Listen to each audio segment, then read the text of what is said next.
Mesdames, Messieurs, bonsoir. C'est un honneur de vous retrouver au lendemain de la commémoration de la Journée internationale des droits de la femme. Nous rendons d'ailleurs hommage à toutes les femmes fortes, courageuses et indépendantes partout dans le monde. Elles sont la combinaison complète de l'intelligence et de la beauté. Alors, c'était hier, le 8 mars, la Journée internationale des droits de la femme, et c'est pour cela que nous tenons encore à souhaiter une bonne fête à toutes les femmes camerounaises. Au-delà du caractère festif, cette journée a donné lieu à des causeries éducatives sur des thématiques touchant directement le quotidien des femmes. Par exemple, l'État reconnaît légitimement le droit d'acquisition de la femme à la propriété foncière. Cependant, plusieurs considérations coutumières et traditionnelles constituent des freins à l'acquisition d'un titre de propriété. Comment donc arriver à ce qu'on appelle aujourd'hui l'autonomisation de la femme dans ce cas? Scène de presse ce soir s'intéresse une fois encore à la question des dérives dans les médias, et cela à la suite des sorties respectives cette semaine du ministre de l'administration territoriale Paul Latangandji et du président du Conseil national de la communication Joseph Chebonken Kalabouksou. Des sorties abondamment relayées par la presse, assorties de menaces, tolérance zéro pour l'un et retrait des chaînes TV dans le bouquin international pour l'autre. Nous en parlons avec le concours des invités sur le plateau. Il s'agit nommément de Caroline Ngombamsek Baïha. Bonsoir, bienvenue. Bonsoir, merci monsieur Allega de me recevoir sur ce plateau et je salue aussi mes copanélistes. Merci d'être là. Je rappelle que vous vivez à La Haye, c'est aux Pays-Bas. Vous êtes CEO de Queen Moda Consultancy. C'est un cabinet de consultance juridique, défense des droits de l'homme. Je suis experte, consultante en procédure juridique et judiciaire. Et on essaye de défendre un maximum les droits de l'homme et surtout les droits de l'Afrique et des Africains. Merci beaucoup d'être là. Merci. Tout à côté, en face de vous, Denis Ongba Bomba, bonsoir. Bonsoir Séverin, merci de m'avoir invité.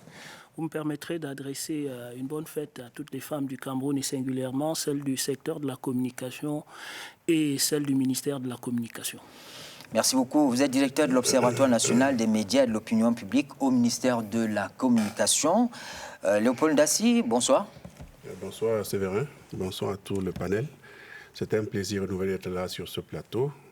C'est dimanche soir. Lorsque je venais sur ce plateau ce soir, j'ai appelé mon président Tomanou Damjoua qui m'a chargé de dire félicitations à toutes les femmes qui sont mobilisées pour célébrer le 8 mars, la journée internationale de la défense des droits, du respect de la défense des droits de la femme. Et sur ce, elle leur a dit bravo pour la dignité dans laquelle elles ont célébré.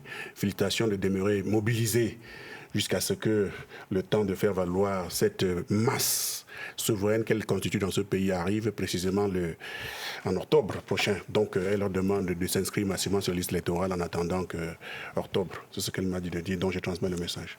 Je lui ai donné une petite minute, il a profité parce qu'il est porte-parole, il s'occupe de la communication de l'UDC, il a profité pour faire la campagne. Merci beaucoup Léopold. Vous êtes journaliste, écrivain et surtout poète, chef du service politique du quotidien Le Messager. C'est exactement cela. Je termine par Dr Flavien Elundou, bonsoir. Bonsoir. Chargé de cours à l'Université de Yaoundé 2. Merci de répondre favorablement à l'invitation de la CRTV. C'est moi qui vous dis merci également. La presse périodique revient sur les violences perpétrées contre le ministre de la Jeunesse et de l'Éducation civique, Mounouna Fotsou, et l'ambassadeur du Cameroun auprès du Royaume de Belgique et de l'Union européenne. Cela s'est passé à Bruxelles. Son Excellence Daniel Evina Abbé était aux côtés du ministre Mounouna Fotsou. Intégration, Le Point, Terre Promise, Le Populi reviennent sur ces incidents de Bruxelles, chacun avec sa grille de lecture. En effet, je rappelle, le 28 février dernier, des activistes camerounais de la diaspora ont fait irruption dans la salle des conférences d'un hôtel bruxellois. Et dans certaines vidéos publiées par ces activistes, membres d'une organisation dénommée Brigade Anti-Sardinard, on peut entendre hurler « Sortez, le Cameroun va changer ». Alors, vous qui êtes ici autour de cette table, comment analysez-vous ces incidents? Je commence par Caroline. Déjà, je condamne fermement ces actions de ces brebis galeuses parce que vous les appelez les activistes, vous leur donnez des noms, comme je le dis souvent, et je pose la question, est-ce qu'ils sont inscrits quelque part? Est-ce qu'ils ont une association? Est-ce qu'ils ont des statuts? Est-ce qu'ils sont reconnus légalement? C'est les médias qui leur donnent la latitude de leur donner cette publicité et puis ce piédestal qu'ils ne devraient pas avoir. Déjà, moi, j'ai plusieurs questions avant d'aller dans répondre à votre question. Est-ce que le royaume de Belgique était informé de l'arrivée du ministre? Est-ce qu'il y a eu, comment je peux dire, une demande de manifestation des activités du ministre sur le royaume belge? Parce que vous savez évidemment, on doit imaginer que c'était une visite officielle. Il clôturait le mois de la jeunesse. Donc, il a forcément saisi l'ambassadeur du Cameroun à Bruxelles qui a diligenté cette information auprès des autorités, j'imagine. Hein? Ben, voilà, vous imaginez, mais si c'était le cas, connaissant le royaume de Belgique et les pays du Benelux, je peux vous assurer qu'il y aurait eu d'abord le protocole du Palais Royal qui aurait pris des dispositions au niveau sécuritaire, la police et la gendarmerie du quartier dans lequel est situé l'hôtel, et aussi une sécurité particulière, les services secrets. Vous savez, quand des autorités éminentes comme les ministres, les chefs d'État arrivent, il y a vraiment une mise en place sécuritaire bien avant.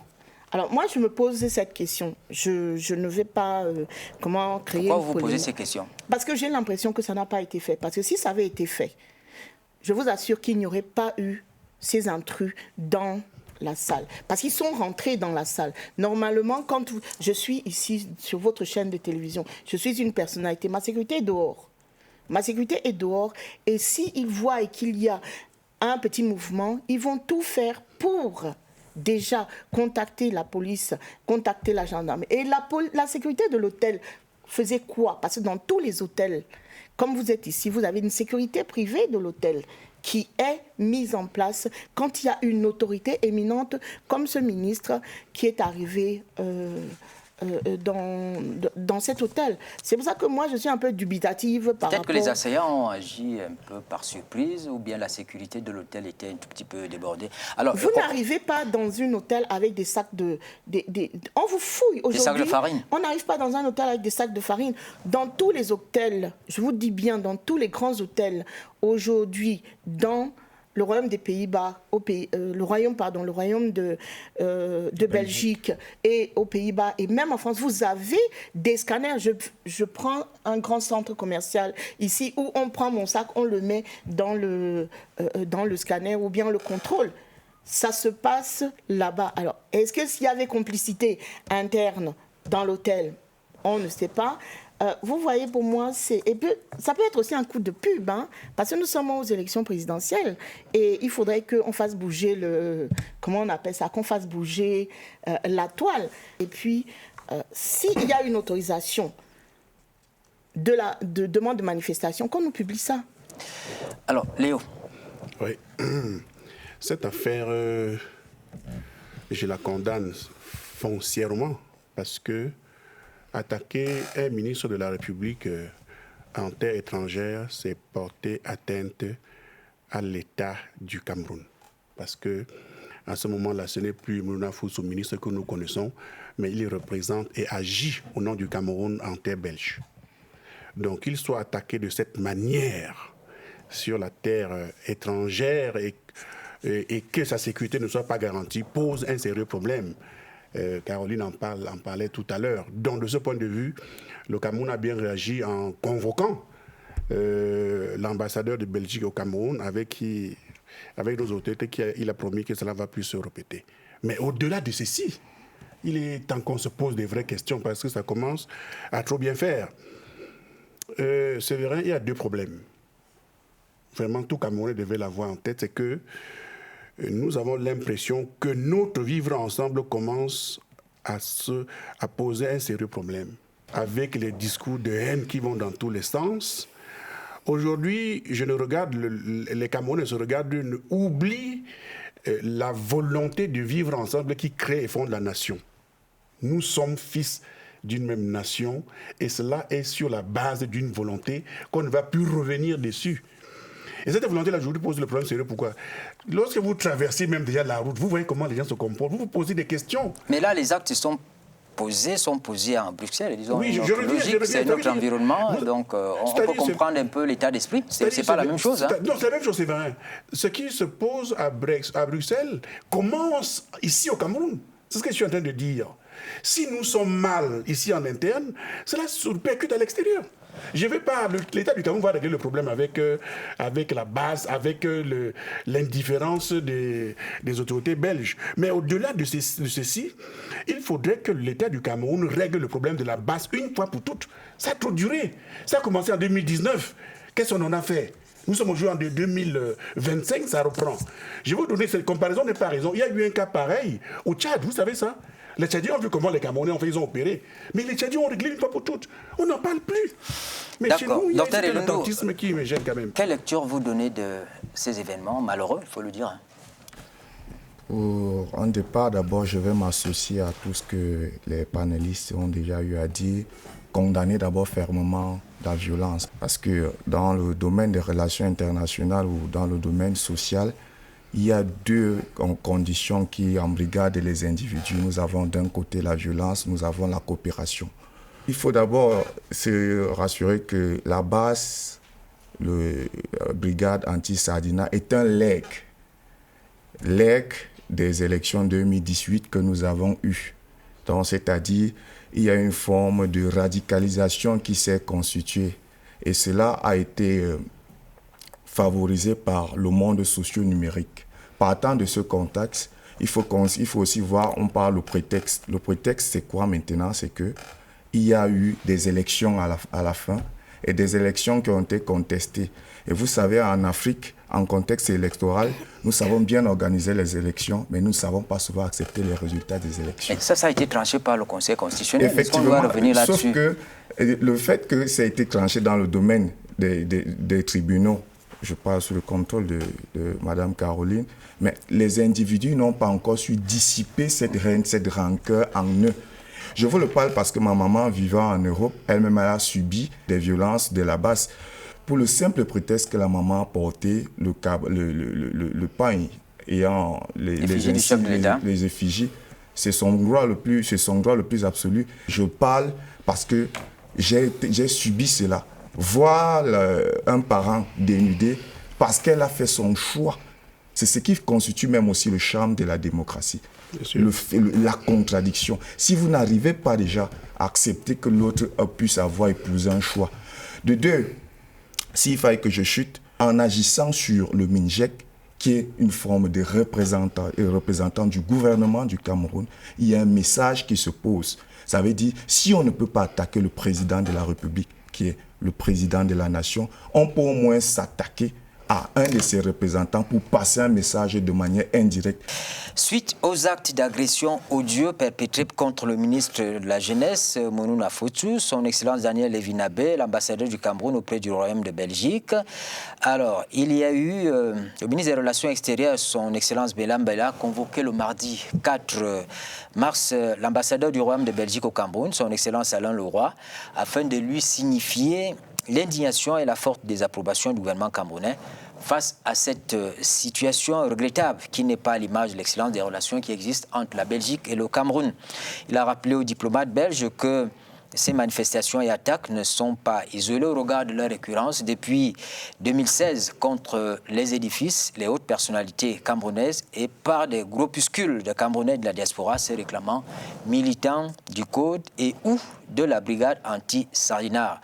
Le ministre des Relations extérieures a fustigé l'application du 2 poids 2 mesures. La convention devient de 1961 et réitéré le souhait de voir une présence policière permanente et visible autour de nos édifices ainsi qu'un encadrement sécuritaire et douane pour nos personnalités en visite, en transit ou résidant en Belgique. Cette information que l'on peut lire sur le site du ministère des Relations extérieures a la même tonalité que le communiqué du gouvernement qui a été signé et publié. Et en réaction à cela, l'ambassadeur de Belgique au Cameroun, tout en présentant ses regrets et ceux du gouvernement belge sur cette situation malencontreuse, a indiqué que les mesures seront prises par son pays pour éviter que de tels incidents se reproduisent à l'avenir. Alors, Denis, je vous donne la parole parce qu'il y a quand même eu des questions qui ont été posées. Je partage un peu ces préoccupations de Caroline. Vous qui êtes proche du gouvernement, quelle est la lecture que vous avez de cette question? D'abord, je crois que je suis solidaire à ce qui a été dit tout à l'heure quant à la condamnation ferme de ce qui s'est passé. Il y a sans doute eu, du point de vue de la sécurité, beaucoup d'éléments qui n'ont pas été pris en compte par l'État belge, qui est un État ami. Vous avez bien fait de convoquer la Convention de Vienne.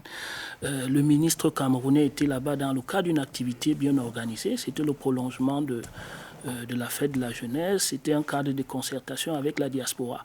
Je suis très embêté par ce qu'évoquait le docteur tout à l'heure. Le ministre est parti pour discuter avec la diaspora. Si les manifestants évoquent la question du débat comme étant leur préoccupation, le ministre était précisément là pour discuter. Alors, s'ils ne sont pas venus discuter, je crains que leur volonté, c'était de poser des actes qu'on peut qualifier des actes terroristes. Parce que lorsque vous voyez la mécanique organisationnelle, comment les terroristes fonctionnent, ils attaquent, ensuite ils revendiquent, et ensuite ils publient dans les réseaux sociaux pour créer de l'émotion. C'était comme ça. C'est pour ça que le communiqué du gouvernement parle d'une mécanique qui ressemble à des actes terroristes. On sait aussi que les revendications qui peuvent être posées légitimement par des concitoyens, par des Camerounais, ont des espaces de discussion consacrés.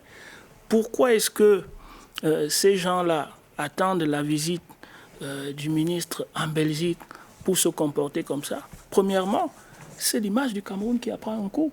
Parce qu'à l'étranger, à l'échelon du monde aujourd'hui, voir des compatriotes qui se revendiquent être Camerounais s'attaquer aussi violemment, de manière aussi barbare à leurs autorités, c'est un problème d'image. Et nous sommes au siège des institutions de l'Union européenne. Nous sommes au siège des institutions. C'est en cela que le gouvernement a cru devoir convoquer l'ambassadeur de Belgique. Et c'est le deuxième point. Qu'est-ce qui s'est passé du point de vue sécuritaire ? Pourquoi les autorités belges n'ont pas fait ce qu'il faut faire pour que les autorités camerounaises soient encadrées? Troisièmement, jusqu'aujourd'hui, nous n'avons pas encore reçu des informations qui nous disent que certaines de ces personnes ont été arrêtées. Donc nous sommes là face à un comportement qui ne peut pas être toléré dans un état de droit, dans un état de démocratie. Le Royaume de Belgique est présenté en Europe comme le siège même de la démocratie, des droits, du respect des droits de l'homme. On ne peut donc pas tolérer qu'une autorité d'un pays ami avec lequel le Cameroun a des relations diplomatiques qui sont séculaires puisse à ce point être violentée sans que des mesures sécuritaires ne soient prises. Mais c'est vrai, je veux maintenant dire que au-delà du contexte que le docteur a évoqué, il y a également le contexte politique. Nous ne sommes pas naïfs, nous sommes à l'approche d'une élection présidentielle et de tels actes qui arrivent, de tels actes séditieux contre l'autorité, c'est également un signe qu'il faut commencer à réfléchir à la manière dont les prochaines consultations électorales vont être organisées. Est-ce qu'il y a des concitoyens qui ne sont pas d'accord avec l'esprit de la démocratie, de la discussion et du dialogue, et choisissent la violence, et choisissent la barbarie, et choisissent le défi contre les autorités? Je pense que ça n'a pas de place. Je peux vous dire que le gouvernement prendra un certain nombre de mesures, en tout cas, qui sont déjà en train d'être prises pour que les séjours des autorités camerounaises à l'étranger se déroulent dans de bonnes conditions. Je dois dire que dans les lettres de revendication qui ont été publiées par ces groupes-là, notamment celui qui est basé en France, il est clairement dit que ces gens-là sont décidés à perturber les séjours des autorités camerounaises en Europe. Ça n'a pas de sens. Donc, c'est donc une milice qui est organisée, qui a certainement son agenda. Et je dois dire que, en vertu de ce que l'État du Cameroun doit pouvoir continuer son activité, nos autorités ne peuvent pas ne pas aller à l'étranger. Il faut que, je suis d'accord avec M. Dassy, des mesures soient prises pour que de telles organisations n'aient pas droit de citer. Oui. C'est bon, je peux? Oui, allez-y. Vous êtes revenu sur le suivi des festivités du 11 février au Cameroun. C'est le Cameroun. Là-bas, nous sommes au royaume des Pays-Bas. On ne fête pas en Belgique, pardon, j'adore mon pays d'adoption. Un ministre qui vient fêter et vous dites qu'il y a un dialogue. Vous fêtez et vous dialoguez. Ça veut dire que, si on vous écoute très bien, ça veut dire que la continuité de ce qui se passe au Cameroun, dans le gouvernement camerounais, doit être fait à l'étranger avec la diaspora. Certes, c'est très bien. Je suis la secrétaire nationale à la diaspora pour le PURS. Pourquoi nous n'avons jamais participé à ces choses? Parce qu'il y a des lois. Vous ne pouvez pas arriver dans un pays sans informer les autorités. Caroline, vous voulez dire que les Camerounais, le ministre s'est retrouvé à Bruxelles sans autorisation? J'ai l'impression que c'est ça, parce que sortez-moi, je vous demande de me sortir cette autorité. Dès l'aéroport, le ministre devrait avoir une sécurité et une escorte. Je voudrais peut-être, pour compléter l'information que je donnais, repréciser l'organisation de la fête de la jeunesse au Cameroun. Depuis 2020, le président de la République a prescrit que dans le cadre de l'organisation de la fête de la jeunesse, en marge du défilé et d'un certain nombre d'activités, qu'il y ait un cadre de dialogue entre les membres du gouvernement et les jeunes. Cela s'est fait au Cameroun, au niveau du Palais des Sports. Une bonne brochette de membres du gouvernement, y compris le délégué général à la Sûreté nationale, ont échangé avec les jeunes. Au terme de cet échange, un rapport et des résolutions ont été adressés au gouvernement, au Premier ministre, pour les préoccupations des jeunes. Le ministre de la Jeunesse a donc cru devoir prolonger cet échange en partant du Cameroun pour la Belgique, recevant les jeunes de la diaspora qui sont venus pour discuter des préoccupations des jeunes. C'est-à-dire qu'au-delà de la dimension festive, quels sont les problèmes de jeunes et comment est-ce que le gouvernement peut adresser ces questions. Le ministre de la Jeunesse est d'ailleurs allé plus loin puisqu'il a invité un certain nombre d'investisseurs, de programmes de jeunes, pour qu'avec les jeunes, représentés par la présidente du Conseil des jeunes, puissent échanger. C'est donc dans ce contexte que la salle est brutalement violentée par des gens qui agissent comme des terroristes. Vous savez qu'il y a un ministre qui arrive. Vous devez avoir la liste de tous les invités qui arrivent dans cette salle. C'est déjà là la première, sécurité. Je suis désolée. Vous devez contrôler quand... Mais attendez, vous vous plaignez d'un groupuscule qui est en train... Vous vous plaignez d'un groupuscule. Vous vous plaignez d'un groupuscule qui récidive depuis 2016. Vous prenez des précautions de ce genre-là. Sauf que c'était ouvert, madame. Il faudrait qu'on ait des dispositions qui soient prises à cet effet pour protéger nos représentants. Je suis très d'accord avec vous. Quand vous dites dispositions, on voit bien que le gouvernement utilise la voie diplomatique pour régler ce problème qui perdure. Vous pensez qu'on doit faire quoi d'autre? Actuellement, ce qu'il faudrait faire, Séverin, il faudrait que, comme je dis, il faut restreindre. Et si vous ne pouvez pas restreindre, vous utilisez les vidéoconférences pour ceux qui ne peuvent pas venir. Vous prenez une salle de 240 personnes. Les 240 personnes qui sont là doivent être identifiées. Comme je le disais au début, cette affaire nous met tous mal à l'aise. Et même quand vous écoutez les explications sur ce plateau, davantage on est mal à l'aise. Je veux croire que lorsque le ministre Moulouna Foutsou est allé en Belgique, l'État du Cameroun a pris les bonnes dispositions pour que ce qui est arrivé n'arrive pas. Moi, je veux le croire comme ça. Parce qu'au niveau des relations internationales, il n'y a pas de place au tâtonnement. Ça n'existe pas. Et même quand il arrive au Cameroun, à l'aéroport, c'est que c'est un plénipotentiaire camerounais qui est arrivé. Ça, il faut le dire clairement. Léo, oui. Non, vous savez bien ce qui se passait à Genève avec le chef de l'État lui-même. Oui. Quand j'écoute les explications et du docteur et de mon ami Denis, ils ajoutent encore un peu plus de dimension à la confusion. Le ministre est parti en Belgique pour expliquer, parler avec ses compatriotes. C'est bien. Bon, maintenant, lorsqu'il parle à ses compatriotes, d'où vient-il que d'autres compatriotes viennent à s'attaquer à lui, en présence même précisément de ses compatriotes? Ça pose problème. Mais je vais dire, et c'est vrai, je l'ai dit dans TAM, c'est que la base dont on parle, ce sont des étudiants, des travailleurs au Cameroun. Hein. Ils se connaissent sur la place Bruxelles, ils se connaissent. Elle est de la diaspora, elle peut le dire.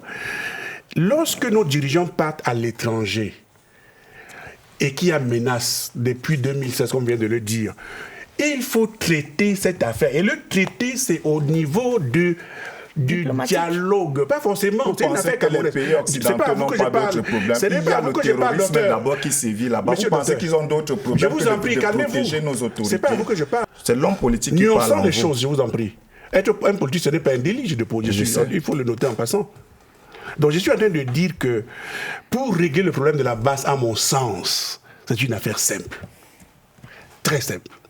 Simple pourquoi? puisque ce sont des Camerounais précisément, nos citoyens, nos compatriotes, il faut prendre langue avec ces gens. Des gens qui demandent l'asile politique?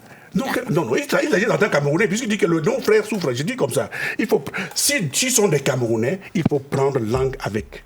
Ce n'est pas dans la violence réciproque qu'il faut régler le problème, non. Cher aîné, vous avez déjà vu votre mère dénuder sur les réseaux sociaux. Calmez-vous. Il faut parler avec les gens. Nous avons des fils. Ceux qui sont en Belgique sont nos frères, nos sœurs. Et s'il faut régler ce problème, il faut tenir, c'est le langage. On ne va pas agir comme le Tchatchali de manière brutale avec. Alors, c'est le point de vue de Léo. Mais bien sûr, c'est mon point de vue. Pour sortir de là... Moi, je pense que... Il faut parler, il faut discuter. Nous partageons la même émotion. Nous souhaitons... Bien sûr, la même émotion, je suis d'accord. Elle est contagieuse, l'émotion. Avec Léo, que la solution à cette question soit aussi simple qu'il la déroule. Et je veux croire que, à son avis, le gouvernement n'est pas disposé à dialoguer. Je vous ai dit tout à l'heure que le ministre de la Jeunesse est allé dialoguer. Il est allé discuter. Avec qui? Donc, avec des jeunes. On ne discute pas... Il n'était pas pour aller dédicacer un livre. Monsieur parce qu'il y a des versions. Entre autres, c'était des activités. Vous voyez, entre autres, c'est-à-dire que, excusez-moi de vous couper et de vous prendre la parole, entre autres, vous avez dit qu'il était en train d'aller dialoguer et il part dédicacer un de ses livres. C'est-à-dire que c'est personnel ou c'est professionnel. Madame, ne comprends plus rien là. Je reprécise très bien ma pensée. Le ministre de la Jeunesse a, dans le cadre des activités, écrit un livre qui ressasse l'ensemble des réalisations du chef de l'État en faveur de la jeunesse. Et ce n'est pas absolument mauvais de présenter cela aux jeunes. Au contraire, c'est bien, puisqu'il faut que les jeunes soient précisément informés des politiques publiques qui sont faites en leur direction. C'est ça le sens du livre du ministre. Et ça n'a rien de personnel. Au contraire, c'est à saluer. Ce que je veux dire, c'est que il peut y avoir des jeunes compatriotes qui ne sont pas d'accord avec les politiques publiques au Cameroun. Il peut y avoir des jeunes compatriotes qui, pour des raisons qui leur sont légitimes, choisissent de manifester, choisissent de faire. D'ailleurs, ça ne s'invente pas au Cameroun. Les manifestations se font partout dans le monde. Mais ce que nous condamnons ici, ce n'est pas le fait que des jeunes ne soient pas d'accord, madame. Les jeunes sont libres de ne pas être d'accord. Ils le sont même au Cameroun. Bien sûr. La question, c'est le choix de la violence et le choix de cette violence que nous avons vue. Est-ce qu'au nom des revendications, madame, des jeunes, nous devons assister à ce que nous avons assisté? Non, je vous dis, il y a des niveaux de responsabilité que nous devons mettre à l'index. Le premier niveau de responsabilité, je suis d'accord avec vous, le pays d'accueil, qui est le Royaume de Belgique, aurait dû apporter toute la sécurité nécessaire pour la bonne tenue. Nous observons avec vous que cela n'a pas été fait. C'est pour ça que le ministre des Relations extérieures a cru devoir inviter l'ambassadeur pour lui exprimer la désapprobation de notre pays en relation avec les conventions de Vienne dont nous sommes tous partis. Le deuxième niveau d'appréciation, c'est la résolution des questions, qui peuvent être des questions légitimes ou non. Et en cela, le gouvernement l'a rappelé. Nous avons entendu les revendications soulevées par ces gens-là, puisqu'ils ont revendiqué cet acte. Certains disent, on ne nous permet pas de dialoguer. D'autres disent, tel est au pouvoir, ceci, cela. D'autres disent, OK. Si vous viendrez, vous serez au pouvoir en tapant le ministre Mounouna, c'est un choix que nous ne comprenons pas. C'est pour ça que je continue de dire que si certains de nos compatriotes de la diaspora, qui sont des Camerounais, qui se revendiquent en tout cas comme tels, ils doivent s'inscrire dans les logiques qui sont les logiques républicaines. Personne ne peut accepter, personne ne peut tolérer, en tout cas c'est inaudible. Et nous savons tous, parce que nous avons tout lu, madame, après cette affaire-là. Nous avons lu beaucoup de choses que moi, je ne prendrai pas la prudence de dire ici, sur ce que de telles actions peuvent entraîner au regard de la complexité de notre pays. Restons à ce qui peut nous aider à progresser. Si des jeunes gens qui sont installés dans la diaspora ont des problèmes, et ce qui est normal, il faut que cela se discute. Et le gouvernement, sur les préoccupations, il faut qu'on s'entende, il faut qu'on discute, il faut qu'on évolue. Voilà. La violence ne peut pas et ne doit pas être une façon de poser des revendications. Encore plus lorsqu'elle est faite dans un pays étranger. Voilà. Elle est contre-productive et elle peut, si on y prend garde, gripper la résolution de ces problèmes et nous entraîner vers l'irréparable. C'est pour ça que je continue de dire que le comportement, et je n'ai pas dit que ces gens sont des terroristes, j'ai dit qu'ils ont opéré comme des terroristes, parce que les terroristes ont une mécanique d'opération. Ils font une attaque, ils la revendiquent, ils se cachent Mais et ils enregistrent. Ils créent la psychose. Cela n'est pas, puisque nous en débattons aujourd'hui. Ils ont donc réussi à créer une psychose et nous disons revenons vers le droit chemin, puisque si vous avez des préoccupations et vous aimez votre pays, nous ne pouvons que les discuter dans le cadre républicain. Rapidement, parce qu'on sort du sujet. Il n'y a aucune psychose là-dedans. C'est celui qui va avoir peur. Il n'y a aucune. Je veux seulement dire une chose. Venez faire ça aux Pays-Bas. Je crois que monsieur, c'est vrai, vous êtes venu aux Pays-Bas. Une petite manifestation comme la journée des ambassadeurs, la sécurité qu'il y a là, mais vous allez comprendre, à partir des trains, c'est pour dire que la Belgique doit prendre ses responsabilités. Absolument. Quand un chef d'État, quand un ministre de la République ou n'importe quel représentant politique arrive sur son territoire. Et c'est la solution, il n'y a pas d'autre. Les journaux Le Jour, Sans Détour, Info Matin, Génération Libre ont suffisamment relayé et commenté la sortie cette semaine du ministre de l'Administration territoriale qui a donné un point de presse le 4 mars 2025 dans son cabinet annonçant la tolérance zéro. Paul Atangandji parle, sans le citer, d'un acteur politique dont les actes menaceraient la cohésion nationale. Il faut dire que c'était un point de presse. Le ton était assez haut et nous avons tous suivi. Alors, Léo. Je suis très embarrassé avec ça parce que réellement, on aurait souhaité parler d'autres choses plus polies et plus apaisées. Je me rends compte qu'à la veille de l'élection présidentielle de 2025, on vit une situation inédite. Jamais on n'a connu ça dans ce pays. Où de tous côtés, nous sommes en train de parler de l'extérieur maintenant, c'est toujours les Camerounais avec les confrontations. On était peut-être plus jeunes, mais en 92, c'était pas loin de là. Oui, mais nous parlons du présent, c'est vrai. Mais aujourd'hui, à cette époque, il n'y a pas de réseaux sociaux. Toi et moi, nous étions des petits villageois à l'université là-bas. Donc aujourd'hui, nous sommes dans le monde ouvert. Vous voyez, tout entre et tout sort, tout venant, tout le monde est politique, tout le monde est ceci ou cela, on ne sait plus où mettre la tête. Moi, je vais dire une chose.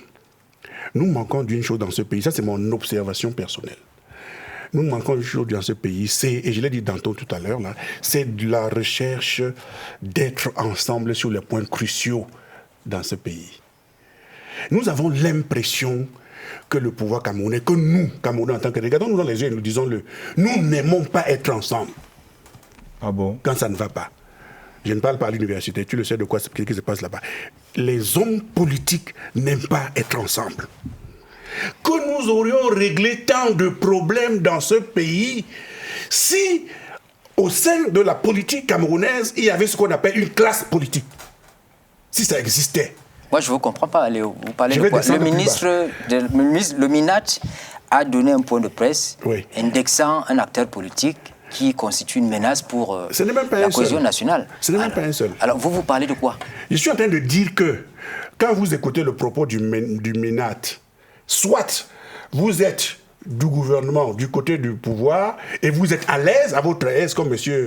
Denis tout à l'heure, soit vous êtes à l'opposition et vous avez tout le malaise toute la nuit. Vous avez des attaques quand vous dormez. Vous vous demandez qu'est-ce qui vous arrive quand vous écoutez des propos de ce genre. Vous comprenez? Ça veut dire, vous dites, mais attends, finalement, le terme véreux, qui sort 10 fois dans le discours, véreux, homme politique véreux. Qu'est-ce que veut dire véreux? Ça veut dire fonctionnement malhonnête.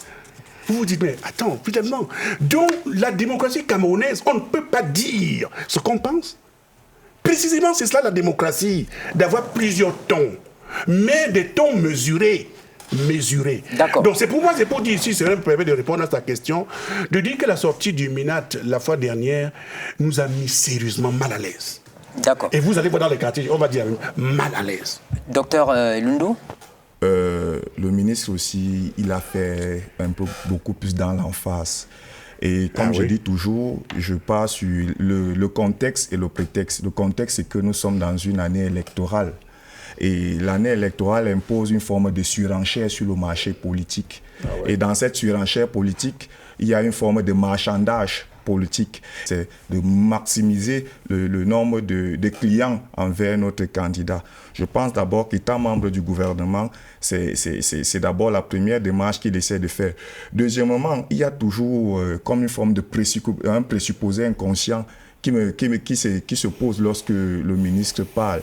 C'est qu'il y a toujours le ton de menace. le ton des menaces. Ça veut dire qu'il y a une forme d'inquiétude qu'il essaie de masquer en forme de menace. Il faut essayer d'interpréter ça sous la forme linguistique.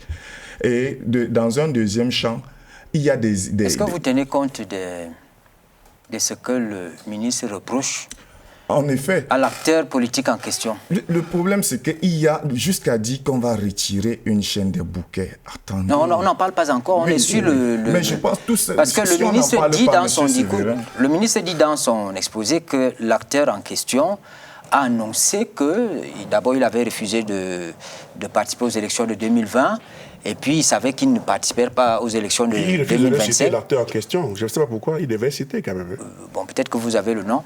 Maintenant, et que si jamais cela se produirait, s'il n'est pas candidat à l'élection présidentielle de 2025, ce sera le chaos. Je caricature un peu ça. Est-ce que ce n'est pas aussi dangereux? C'est très dangereux. Je vais vous dire une chose. Le MINAT il est dans ses droits. Quels sont ses droits? C'est de protéger les Camerounais, le territoire, et puis de protéger les échéances, le processus électoral, d'accompagner. Hein. Mais utiliser les mots qu'il utilise, c'est condamnable. Et même en international, quand on entend ça, le ministre est en train de faire quelque chose qu'il devrait protéger. C'est-à-dire quoi? C'est-à-dire protéger le citoyen, protéger le pays, protéger le chef de l'État, parce que là, actuellement, il est en train lui-même de bouder les institutions et les armoiries du Cameroun, je vous le concède, mais il est en train de faire le contraire de ce qu'il veut. Parce que quand vous menacez mon enfant, vous menacez mon frère, vous menacez la famille, vous menacez le peuple, vous menacez beaucoup de personnes. Qu'est-ce qui va se passer? Ils vont se rétracter et ils vont aller de l'avant pour défendre leur nation. Et qui sera aujourd'hui jugé? C'est lui qui est jugé. Mais s'il le dit, ça veut dire qu'il doit sûrement avoir des preuves. Un ministère comme lui, le ministère de l'Intérieur, je pense qu'il ne peut pas s'amuser avec des mots si puissants et si durs. Mais il vous a dit qu'il a fait publier pendant la conférence des gouverneurs des vidéos qui vont dans le sens de son propos. Vous ne publiez pas des vidéos. Parce que vous parlez des preuves. Avez des actions. Non, vous avez des actions. Comment alors, on va écouter. Non, ne gardez pas la parole littéralement. On va écouter. Vous savez de quoi on va parler? Il faut aussi comprendre que c'est les droits de la femme. Hier, on avait les droits de la femme. Maintenant, on prend la parole. Il faut qu'on écoute aussi les autres. Vous voyez, avant l'autonomisation politique des femmes. Je suis très mal à l'aise d'assister à un procès du ministre de l'administration territoriale. Ce n'est pas un procès. Ce n'est pas un procès. Le mot est très élevé. Mais vous écoutez. Non, ce n'est pas un procès. Vous laissez qu'il parle, non? Il vous a écouté. Ce n'est pas un procès. Je souhaite qu'on me reprenne après. Je souhaite qu'on me reprenne après. Mais moi, je pense il faut comprendre le ministre de l'administration territoriale. Nous venons d'évoquer quelque chose de particulièrement grave que nous avons assisté à Bruxelles, où des gens ont attenté, non seulement à notre ambassadeur à Bruxelles, mais également à un membre du gouvernement. Et tout à l'heure, nous sommes tous arrivés à la conclusion qu'il faut faire quelque chose. Et quelques minutes après, sur le plan national, j'apprends que non, il ne faut pas que le ministre de l'administration territoriale le fasse, parce qu'il ne faut pas qu'il respecte les gens. Mais non. Nous avons eu en début de cette année un narratif qui concernait la personne du chef de l'État où on a tout entendu en termes de discours. Les gens l'ont comparé au diable et n'importe quoi dans un pays de droit et de démocratie. Et puis nous allons vers une élection présidentielle. Nous voyons comment il y a comme une montée d'un certain nombre d'acteurs politiques dans la tentative d'attirer les Camerounais vers l'insurrection, dans des discours violents. Permettez-moi d'avoir mon point de vue. Vous m'arrêterez si je me trompe. Vous avez le terme quand même assez glissant. Hein? Permettez-moi de dire quelque chose, monsieur Léo. Vous m'arrêterez. C'est glissant quand même, insurrection. Et je dis ceci. Je continue de dire, si pour vous, je n'ai pas voulu faire des liens tout à l'heure, et je vous ai dit que je n'en ferai pas. Le ministre de l'administration territoriale fait partie des ministres qui sont renseignés. Il a tenu un propos en évoquant un certain nombre d'acteurs politiques. Le ministre a fait une communication préventive. Le ministre a dit qu'il y a un certain nombre d'acteurs politiques véreux qu'ils mettent en garde sur des actions qui pourraient... C'est lui qui a utilisé ces mots, Léo. Qui pourraient compromettre la paix la paix nationale.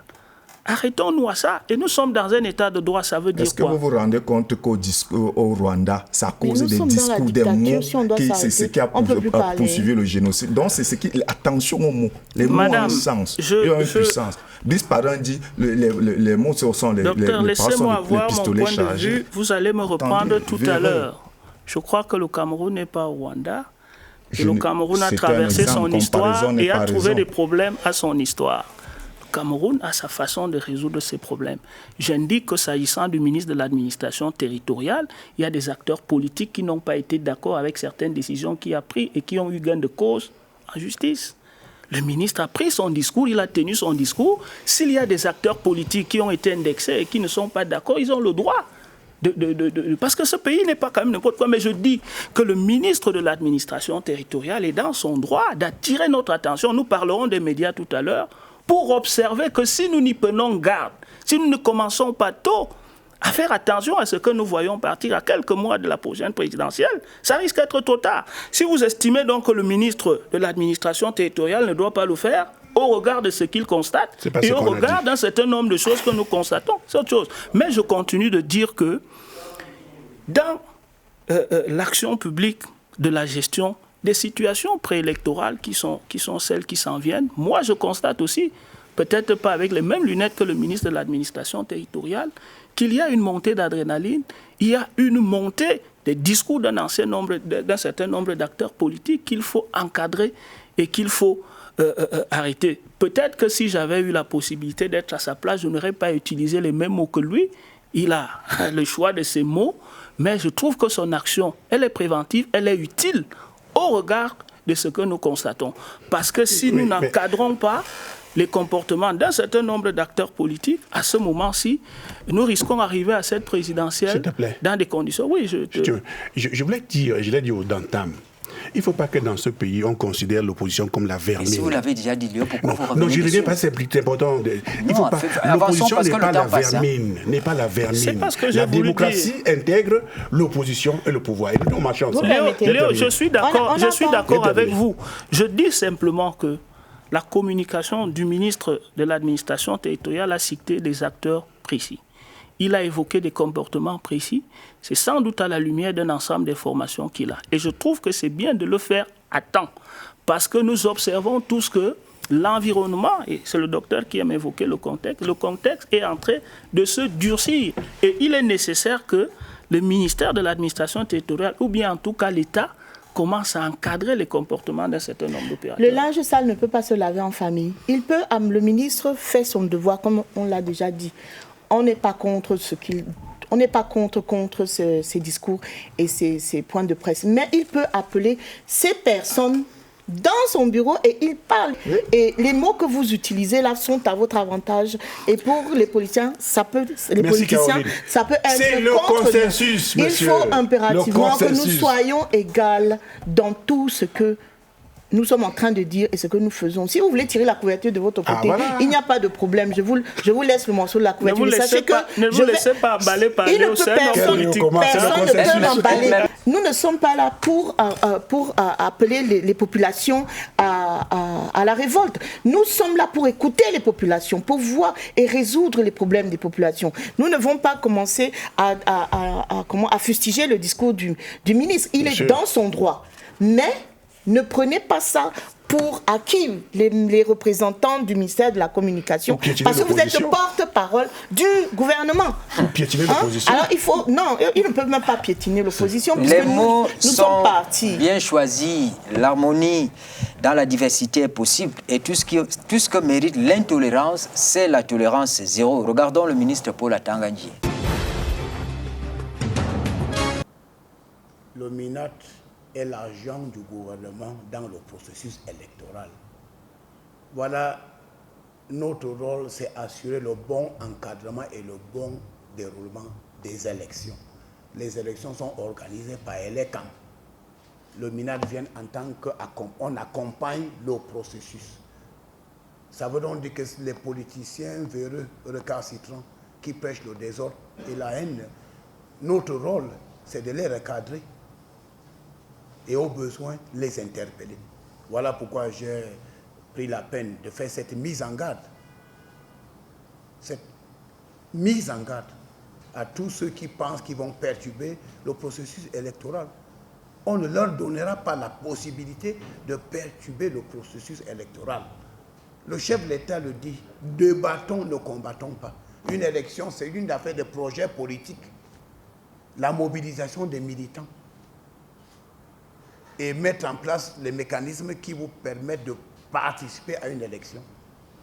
Et si par défaut, vous n'avez pas fait votre devoir et vous êtes en difficulté, vous n'allez pas brandir la menace du chaos. Non. Non.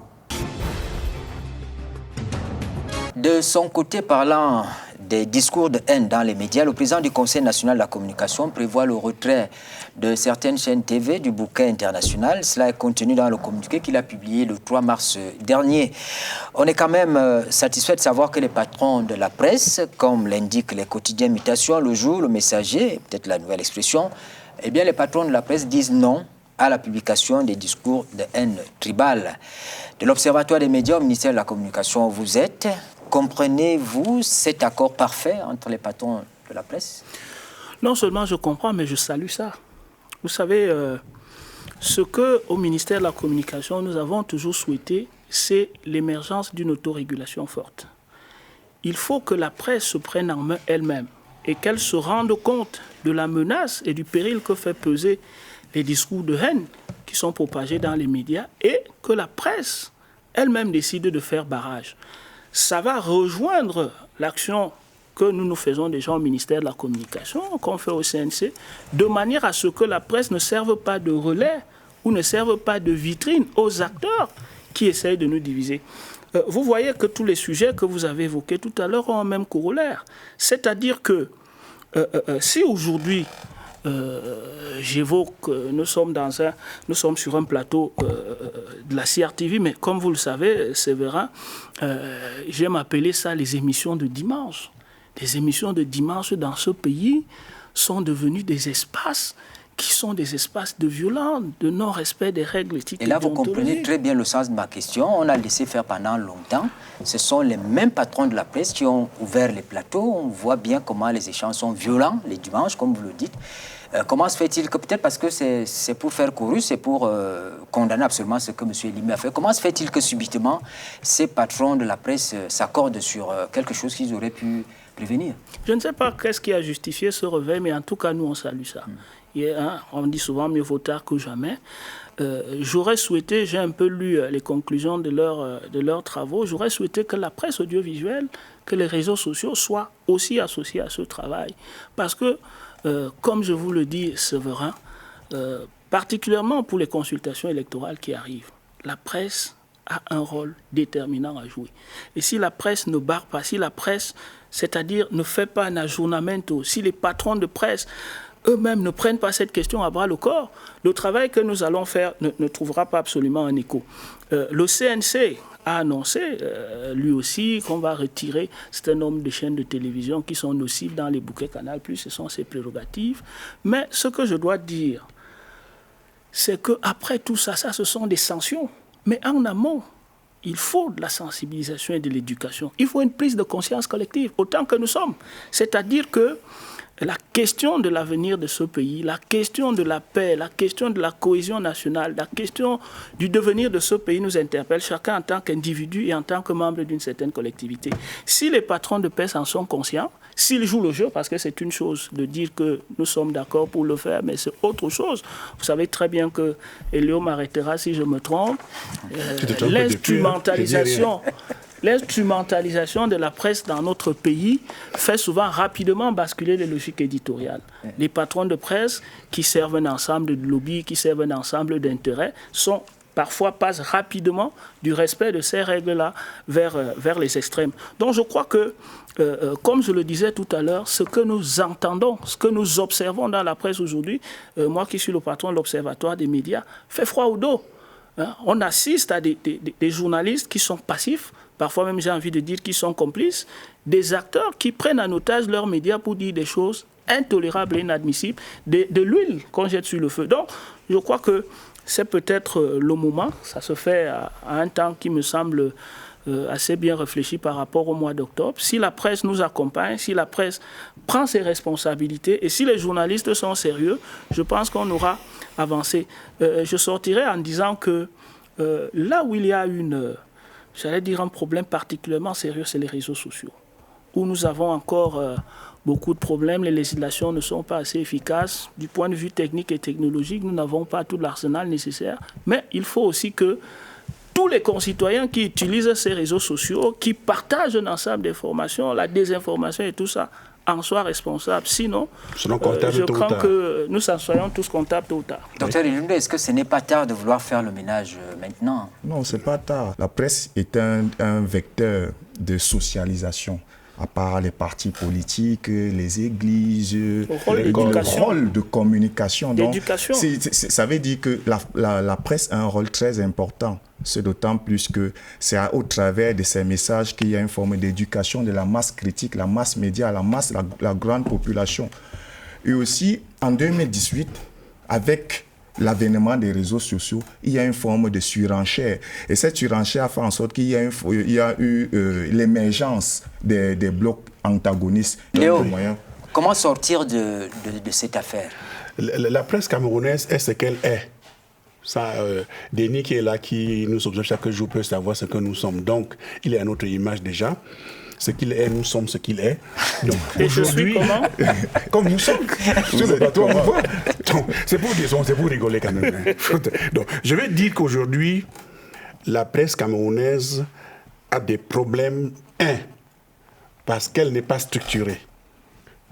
Tu as posé la question en termes de qu'est-ce qu'il faut faire. En termes de structuration, nous sommes une des presses les plus pauvres d'Afrique, pourtant qui a la masse intellectuelle la plus forte. La presse privée, peut-être, faites une distinction. J'ai dit presse dans l'ensemble. Pourquoi tu veux que je nuance? Dans l'ensemble, c'est une presse avec des grosses têtes, etc. Mais venez voir comment cette presse-là est traitée au quotidien. Mais est-ce que cela justifie le fait que vous laissiez passer des messages parfois si tu veux que difficiles à supporter? Oui. Bon, en ce qui concerne le contenu maintenant, parce que là maintenant ça c'est le contenu, j'en arrive au niveau de le contenu. Le contenu de la presse aujourd'hui vient de ce que il y a une certaine presse à gage. Ça veut dire une presse tenue, une presse à la solde d'eux. C'est cette presse-là qui n'est pas forcément une presse que j'appelle la presse jaune, qui nous crée tant de problèmes aujourd'hui. Je suis par exemple, au quotidien Le Messager, nous critiquons le gouvernement. Vous avez fait la publicité. Non, il est là. Nous, de manière ouverte, on critique le gouvernement quand il faut le faire. Mais nous n'avons jamais été convoqués au CNC, par exemple. Ça veut dire quoi? Il y a l'art de faire la chose. Mais vous avez été convoqué au ministère de la Communication. Ça, c'est autre chose. Non, j'ai pas le CNC, non. J'ai pas le CNC. Vous n'avez pas été condamné. Pour une dérive. Vous avez été déjà convoqué au ministère de la Communication. Mais vous êtes le CNC, j'ai pas le CNC, moi. Mais je veux vous dire qu'en matière de régulation, pour nous féliciter, on évolue. Pour nous féliciter, on avance. C'est pour dire qu'en réalité, aujourd'hui, Séverin, au niveau de la presse, il y a tellement de tireurs à gage qui sont connus. Il ne faut pas qu'on vienne sur ce plateau faire semblant comme si on connaît. Nous nous connaissons. Il est là, c'est notre patron. On se connaît. Caroline, bon, deuxième chose, si tu veux, je sors vite, rapidement, je sors là, je ne parle plus Séverin. Pour terminer, au niveau de la réaction du CNC, ou bien on en arrive à la dernière seconde, au niveau du CNC, la sortie du CNC m'a posé un problème. Pourtant, j'ai une grande sympathie pour Joe avec son équipe. D'ailleurs, parce qu'aujourd'hui, dès qu'il est arrivé, il a même essayé de réguler les réseaux sociaux. Peut-être les gens ne savent pas beaucoup. Ah. Oui, nous avons eu des séminaires sur la régulation des réseaux sociaux. Vous pouvez aller au CNC, vous rassurer, il a tenu. Pas un seul séminaire, monsieur. Je ne vais pas venir sur ce plateau parler de ça, il l'a fait. Je ne sais même quelle famille c'est ce qui tenir. Nous l'avons fait à Bastos, je donne un exemple pour que vous compreniez. Non, ne répondez pas, docteur. C'est ce qui peut semer le doute à la maison, donc je règle ici. Non, c'est pour dire que ce travail-là est fait au niveau de la... Mais le fond de la marmite est celle-ci. C'est que nous avons des apprentis sorciers au milieu de la presse qui jouent un rôle étranger à ce qui est censé être. Et la sortie des DP cette semaine... ça aussi, c'était un discours de haine. De haine. Vous avez dit tout à l'heure, le mot Véro est revenu plusieurs fois. Vous les qualifiez d'apprentis sorciers. Il avait qualifié d'apprentis sorciers. L'apprentis sorcier, ça veut dire que les gens qui veulent faire quelque chose, donc ils ne savent pas faire ce que je voulais dire. Il n'y a pas autre sens que ça. Dans les DP cette semaine, on fait un bon travail. Là, et nous sommes d'accord avec eux. Ces sujets de discours de dérive dans les médias. C'est pathétique. Vous ne vivez pas le même environnement que nous. Non, peut-être que nous on voit ça aux Pays-Bas c'est plus organisé. C'est plus organisé, c'est structureux. Comme vous êtes militante du PURS, ça il faut le dire, vous suivez quand même ce qui se passe au Cameroun. Bien il ne faut pas sûr. vous cacher. Hein. Non, je ne me cache pas. Pourquoi je vais me cacher? Je suis là. Même chez eux, il y a la divergence. Hein. Je vous ai laissé. Je vous écoute très bien, ça c'est clair. Hein. Ce qui me choque un peu, c'est que nous avons le directeur de l'Observatoire des médias, n'est-ce pas? Le mot censure n'existe pas ici. Non. La censure a été abolie. Alors il faudrait la reprendre. C'est l'autocensure, madame. Parce que, non, c'est pas question d'autocensure. Je vous explique. Ça veut dire que quand j'écris, je connais les lignes que je ne dois pas traverser. Je ne parle pas de vous. Je demande à la personne concernée qui a le pouvoir. Même avant que... Puisque vous êtes vous suivez les directs, vous devez avoir des écrans qui suivent toutes les chaînes. C'est le CNC. Hein? Oui, je sais. C'est l'Observatoire. C'est l'Observatoire qui a tout le dimanche, même maintenant là. Il faut revenir à la censure, c'est ça que vous dites. Voilà, il faut revenir. Quelle censure, madame? Il faut revenir à la censure. Vous ne pouvez pas, par exemple... Vous savez quel baptême nous avons mené ce pays pour enlever ça? Non, il faut revenir. Non, dans censure, je ne vais pas vous laisser dire ça ici. Dans censure, la censure. Dans censure, même madame. Il faut revenir là-dessus. C'est comme ça que vous respectez les femmes ici. C'est la journée de la femme. Vous respectez les femmes comme ça. Après, vous avez dit qu'on ne peut pas se défendre. Non, le mot il y a censure, le droit à la madame. femme. Je vous respecte, Non, il y a madame. Mais le mot censure, là, respectez-moi alors. Léo, vous laissez que Caro continue. Quand je parle censure, il y a certains endroits où vous devez censurer. Quand, par exemple, je prends la nudité d'une femme. Quand on parle de la nudité d'une femme, vous avez entendu ce qui s'est passé dans les médias en parlant de la première dame? On a insulté, on a tout fait. Je suis métisse et je la soutiens dans ce sens-là. Vous n'avez pas le droit de laisser qu'on insulte une femme. Déjà, vous n'avez pas le droit de laisser qu'on insulte le chef de l'État, qui est le président de tous les Camerounais. Et je suis de l'opposition, et je le dis carrément. Vous devez avoir une ligne. Les médias, tous les médias doivent avoir une ligne éditoriale de respectabilité dans tout ce que nous sommes en train de faire. On a failli assassiner le président Trump. Ce n'est pas... on n'est pas aux États-Unis, on est au Cameroun. Et puis ça ne peut pas arriver ici parce que nous ne pouvons pas le faire. Vous vivez à l'extérieur. C'est pour ça, je peux vous dire que quand il y a des médias qui sont sur un plateau, nous sommes aux échéances présidentielles, nous ne pouvons pas accepter que des personnalités, des professeurs, des doctorats qui sortent de vos universités, qui commencent à se donner des coups de poing. Mais vous voyez l'image que vous donnez aux enfants, vous voyez les mots que vous sortez de vos bouches, vous pensez on dit aussi que ce n'est pas ce qu'on enseigne. Non, mais c'est juste que dans les médias, on aime beaucoup plus la culture du buzz. C'est le buzz maintenant. Non, ce n'est pas la question du buzz. Le buzz, non, je ne vous permets pas parce que c'est moi qui ai la parole. Oui, c'est le buzz. Le représentant on aime beaucoup plus maintenant le buzz. Vous n'avez pas besoin de laisser le buzz pour que notre pays maintenant, c'est ça qui fait vendre. C'est ça qui fait vendre, madame. Soit, comment on appelle ça, humilié à l'extérieur. Je voudrais dire quelque chose, et je suis d'accord avec madame. La démocratie et l'état de droit que le président de la République a mis sur les rails de ce pays en 90, c'est une voie irréversible. Nous avons traversé beaucoup d'années, on a traversé beaucoup d'étapes, il y a eu beaucoup d'échanges avec la presse pour évoluer pour que la presse puisse travailler librement. J'aime souvent dire qu'au Cameroun, quand un journaliste écrit, il n'y a aucun gendarme derrière lui. Madame, ce que je voulais dire tout à l'heure, c'est qu'il ne faudrait pas qu'on se trompe. Ce n'est pas le média le problème. C'est celui qui est derrière. Voilà. C'est la personne qui écrit son article. C'est la personne qui désinforme. C'est la personne qui envoie. C'est pour ça qu'au ministère de la Communication, nous avons un programme d'études à la citoyenneté. Nous avons des programmes avec le ministère de l'Éducation de base qui doivent éduquer nos enfants. Non seulement à la consommation des médias, d'une part, mais également à la façon de pouvoir critiquer l'information. Parce que ceux qui font le plus mal, c'est peut-être pas les 500 000 journalistes qui sont là, qui publient, mais nous sommes nombreux à republier. Nous sommes nombreux à servir de courroie à tout ça et à multiplier des followers passifs. Donc c'est la société tout entière. Les journalistes, certes, doivent jouer leur rôle parce que nombreux, je l'ai dit tout à l'heure, sont instrumentalisés. Et le gouvernement doit jouer entre ces extrêmes. Premier, c'est continuer le chemin que nous avons tracé, celui de la démocratie et celui des libertés. Parce que nos concitoyens ont droit à l'information et le journalisme participe à la consolidation de la démocratie. D'un autre côté, réguler ce secteur avec les faiblesses que nous avons évoquées, le niveau économique qui est bas mais qui ne justifie rien, il faut réguler. Bien sûr. Mais aussi, je continue de dire notre responsabilité collective. Si nous sommes conscients de ce que le média demeure média, c'est-à-dire il est là pour nous informer, que nous, en tant que citoyens, nous devons éviter d'être acteurs, même passifs ou actifs, de ces mésinformations, de cette culture de la haine, de cette stigmatisation qui produit des effets négatifs. Nous allons tous y travailler. C'est pour ça que je vous dis, madame, que vous allez voir, je vais prendre, c'est vrai, vous me laisserez, dans le cadre de la régulation des médias, que je vais appeler des médias fantômes, qui faisaient la propagande de ceux qui nous ont apporté beaucoup de mal dans les régions du nord-ouest et du sud-ouest. Beaucoup de médias étaient créés à l'étranger et diffusés au Cameroun.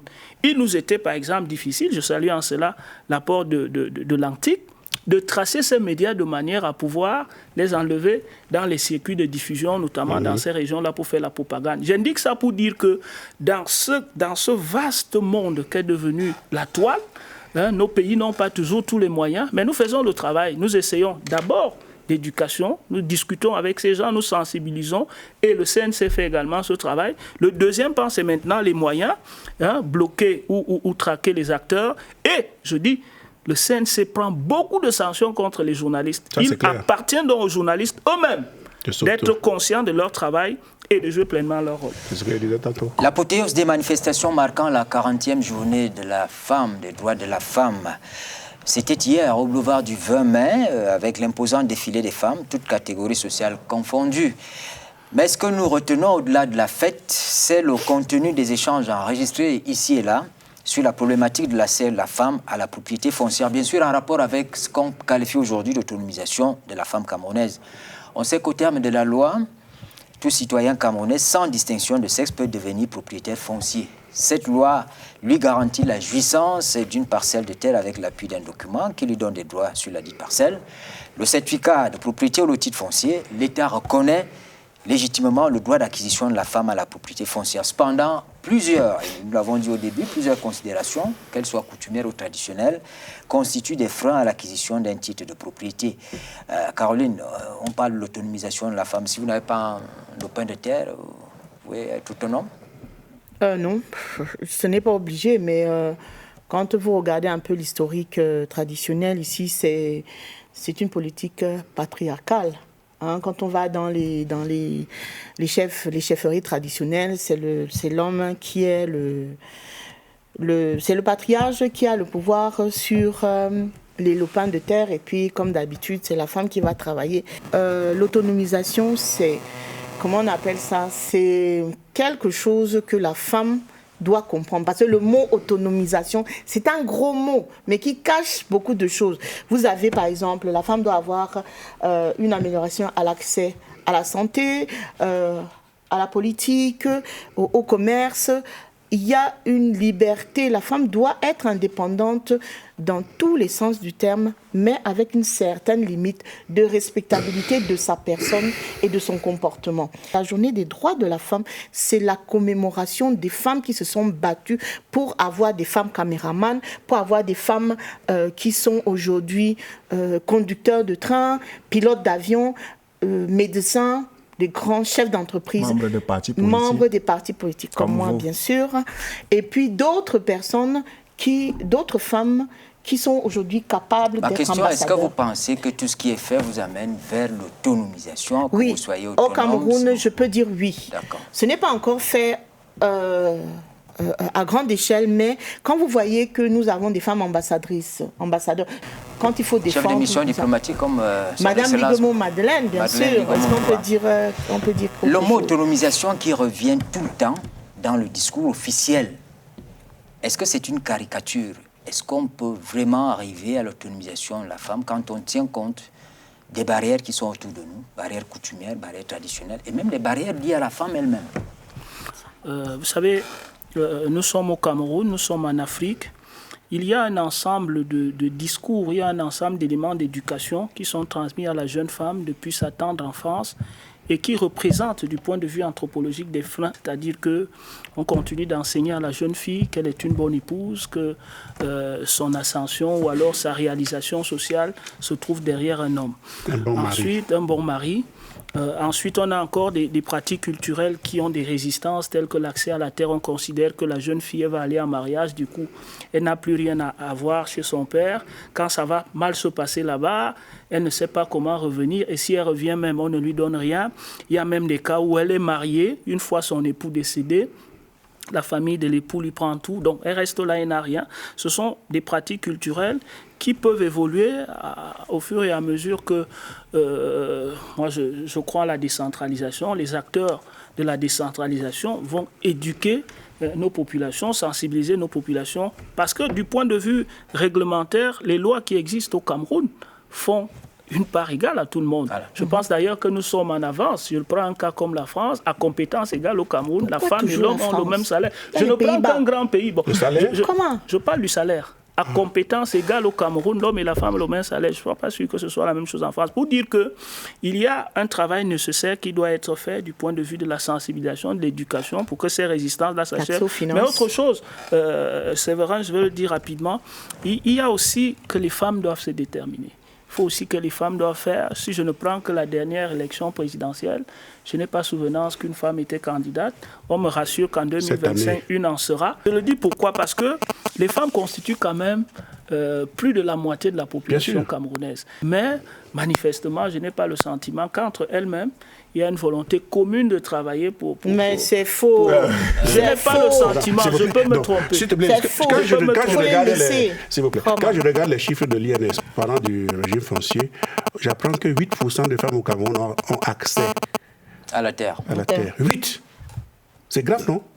Au Bénin, quand on regarde, on est à 16%, au Togo à 20%, etc. C'est des chiffres de l'INS, ça, il faut elles sont 70% à travailler les champs. Bon, j'ajoute ça à votre élément. Ça veut dire que 70% des livres... Madame, je vous en prie. Au plus on respecte les autres. Ça veut dire que 70% des vivres que nous avons dans ce pays sont les femmes qui produisent, avec 8% de terre qui leur appartient. Ça, c'est intéressant de le relever. Mais notons que l'ordonnance de 74, non, sur le régime foncier, donne l'accès équitable au foncier. Donc, ça veut dire que ce sont nos coutumes qui pèsent encore et oblitèrent l'action. On l'a appris en parcourant les journaux de la fin de la semaine, notamment le quotidien Le Messager. Jean Manga Ongene est abandonné à son sort le jour dans l'une des séparations parle d'un litige. En effet, la FECAFOOT et les 200 millions de francs CFA de Manga Ongene, c'est le sujet. On dit que l'instance fêtière du football camerounais n'a toujours pas payé les arriérés de salaire de l'ancien directeur technique national, conformément à une sentence rendue le 14 avril 2023 par le tribunal international, le tribunal arbitral du sport, le TAS. Alors, un commentaire sur cette actualité qui nous sidère quand même. Vous savez, les exécutifs de Tinga ne payent rien. Ils n'ont pas payé l'argent qu'ils devaient à un entraîneur qu'ils ont limogé de manière un peu scandaleuse. Ils refusent de payer Manga Ongene. Pourtant, l'exécutif est quand même dirigé par un ancien lion indomptable, un Goliador, parmi les plus célèbres des lions indomptables. Ça choque. Ça choque quand on sait qui est Manga Ongene, d'abord en tant que joueur, puis en tant que sélectionneur des lions indomptables. Vivement, à mon sens, que le gouvernement intervienne, parce que si le gouvernement a pu régler l'ardoise de M. Conceição, qui est un étranger, entre guillemets, 1 milliard, il faut dire. 1 milliard, je crois que 240 millions ne devraient pas creuser la trésorerie de l'État. J'en appelle donc à l'intervention de l'État pour payer cette ardoise, parce que si on attend Tinga, ils ne vont pas payer, puisqu'ils ne payent même pas les arbitres, ils ne payent même pas les clubs, ils ne vont pas payer ça.